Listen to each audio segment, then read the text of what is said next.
कहना चाहती हूँ और आपसे अपील करना चाहती हूँ कि आप सब आए यहाँ पर। और हमने 2 ही बातें यहाँ रखी थी। अभी एक चीज़ चर्चा बहुत ज़ोर से चल रही थी, अभी 3-4 दिनों से हम सब समाज के लोग हैं, हमारे समाज के प्रति, हमारे बच्चों के प्रति हमारा समर्पण, हमारा भाव बहुत रहता है। और निश्चित रूप से ये बात आ रही थी कि भाई हमारे जो सीकरी थाने में मारपीट हुई है, उस मारपीट पे हम लोग क्या करें, कहीं इसका बच्चे का कोई बुरा तो नहीं हो जाए। वो बच्चा से भी हम कहना चाहते हैं इस मंच के द्वारा कि उसका काम तो नौकरी का है, वो नौकरी करे। उसने ना हमसे कभी कहा, ना आपसे कभी कहा, ना किसी से कहा। उसके साथ तो जो अन्याय हुआ, जिसको पता लगा, उन्होंने बात करी।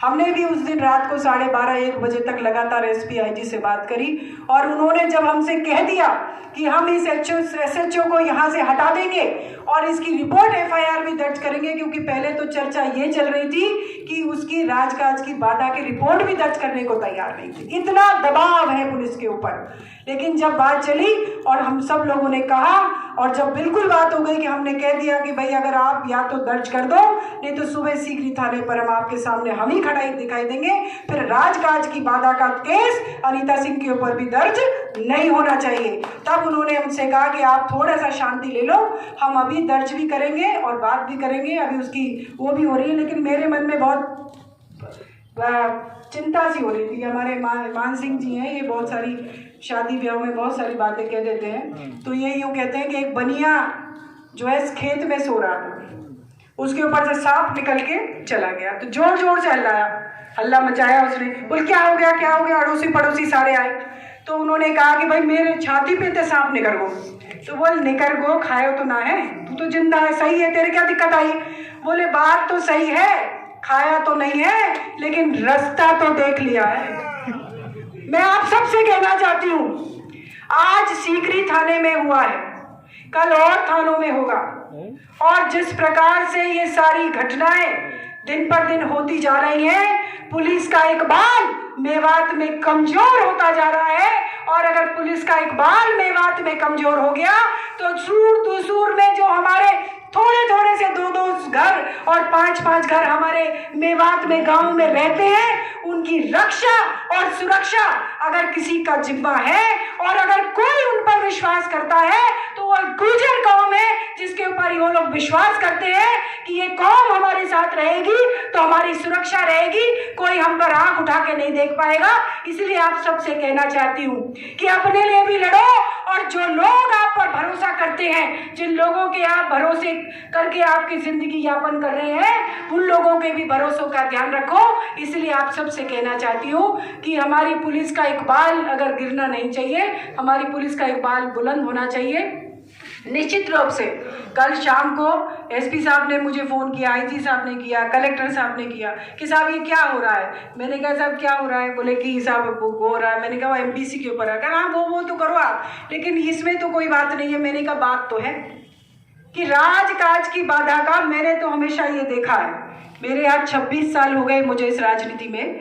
इस 26 साल में मैंने ये देखा राजकाज की बाधा का केस दर्ज होता है, तुरंत पुलिस उस आदमी को पकड़ के बंद कर देती है। यूँ कहती है 1 दिन में जमानत हो जाएगी, कोई दिक्कत नहीं। लेकिन राजकाज को है भाई, पुलिस पे हाथ उठाया, अफसर पे हाथ उठाया, इसको बंद करो। लेकिन आज इतने समय होने के बाद भी उनके खिलाफ कोई कार्रवाई नहीं हो रही है। सीओ नगर को तफ्तीश दे रखी है और यूँ कह रहे हैं सब तफ्तीश हो रही है। मेरा आप बताओ सब तफ्तीश का ही बात की है। थाने में पूरा थाने का जितने लोग वहां मौजूद थे सब के सब कह रहे हैं कि इन्होंने गलत काम किया, पुलिस को पीटा, पुलिस की वर्दी फाड़ी, फिर तफ्तीश का ही बात की है। सिर्फ राजनीतिक रूप से लोगों को कमजोर करने की बात है कि भाई ये राजनीति रूप से अब इनकी कांग्रेस की सरकार है, मुख्यमंत्री जी इनकी मानते हैं, तो भाई आप कैसे करें। लेकिन मैं आप सब से कहना चाहती हूँ, निश्चित रूप से आज मैं युवा जो हमारे सारे हैं, मैं इन सबको बहुत धन्यवाद देना चाहती हूँ कि आपने मंच भी बुलाया, समाज की ये बहुमूल्य मोती आपने सब यहाँ पर एक साथ इकट्ठे किए। और निश्चित रूप से ये कहना चाहती हूँ कि समाज के एक एक बच्चे का ध्यान रखने का काम हम जो मंच पर बैठे हैं हम सब लोगों का, और किसी बच्चे के ऊपर कोई गलत काम, कोई गलत आंख, कोई गलत तरीके से कोई कार्रवाई होगी तो हम चुप नहीं बैठेंगे। यहाँ से हो चाहे वहाँ तक हो, जो कुछ हमको करना पड़ेगा वो सब कुछ करेंगे। धरने प्रदर्शन के आगे भी जाकर अगर कोई बात होगी तो हमें करनी पड़ेगी। और आप सबसे भी कहना चाहती हूँ कि समय सीमा वैसे तो दे रखी है, लेकिन आज भी इस मंच से, क्योंकि इस कार्रवाई को लेकर हमारे बीच में विजय बैंसला जी आए हैं, इसलिए ये उनका अधिकार है कि वो समय अवधि वो अपने मुंह से यहाँ दे दे कि ये समय अवधि है हमारी, इस समय अवधि के अंदर अगर गिरफ्तारी होगी तो बहुत अच्छा, और गिरफ्तारी नहीं होगी तो उग्र से उग्र आंदोलन जिस नाम से गुजर जाना जाता है वो सब कुछ, वो आंदोलन हम आप लोग सब लोग यहाँ पर करेंगे। और निश्चित रूप से एक बात अवश्य रूप से आप सबसे कहना चाहते हैं कि अब समय है, जब विपरीत परिस्थिति होती है ना, जब खुशी का समय हो तो कितने ही बंटवारे हो जा, कितनी हो तो कोई दिक्कत नहीं रहती है, लेकिन जब परिवार पर दुख तकलीफ परेशानी आए तो सब परिवार को एक रहना चाहिए, एक मुट्ठी बन के रहना चाहिए, ताकि जो विरोधी है वो घर में भेद नहीं कर सके, वो जिसमें आके कोई बात नहीं कर सके।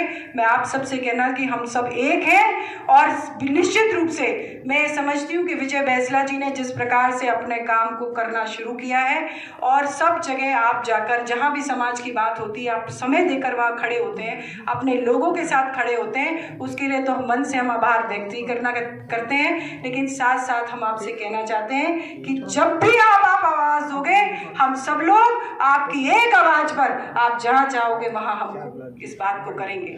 निश्चित रूप से एमबीसी वाली पर मुख्यमंत्री को, राज्यपाल को, दोनों को हम लोगों को ज्ञापन देना चाहिए, लेकिन उस ज्ञापन से पहले पूरे प्रदेश में जहां गुजर रहता है, उस एसडीएम जहां बैठता है, वहां पर भी हमको अपना विरोध प्रदर्शन करना चाहिए कि ये ऐसा नहीं हो, और इस प्रकार का एक व्यापक जो है आंदोलन हम लोगों को खड़ा करना चाहिए।